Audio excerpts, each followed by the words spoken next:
বন্ধু দেখ পড়ে গেছে দেখছিস? দেখ এবার কত দেখ। আচ্ছা আমার 5,000 টাকার কিস্তি আছে, 3,000 টাকা আমার কাছে আছে, 2,000 টাকা শর্ট। তুমি একটু 2,000 টাকা ধার দাও আমাকে। ধরো দাদা, তোমার কাছে 3,000 টাকা থাকতে তুমি চিন্তা করো, তুমি এখনই বিকাশের দোকানে যাও। বিকাশের দোকানে যাই ঘুরে নিয়ে আসো, তোমার আমি একটা খেলা দেখাই দিচ্ছি। ওটা খেললে তুমি 10 মিনিটে তুমি 50,000 টাকা পেয়ে যাবা।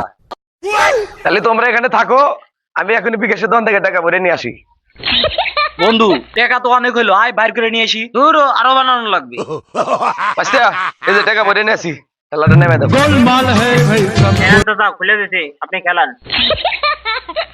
100 টাকা মারি। 500 টাকা পাই গেছি। 500 টাকা মারলে তাহলে তো আরো টাকা বেশি পাওয়া যাবো। 500 টাকা মারি। 1,000 টাকা পাই গেছি। টাকা তো যেতে যেতে সবই শেষ হয়ে গেল গা, আর 100 টাকা আছে। ইস, এই 100 টাকা চলে গেল গা। টাটা আরে কপাল। 5,000 টাকার কিস্তি 3,000 টাকা আসিল, এই 3,000 টাকা উঠাইয়া বাস্তারা কি বলে দিল, এটা খেলাইলাম, 3,000 টাকা শেষ হয়ে গেল গা। আরে কপাল, এখন আমি কি করবো?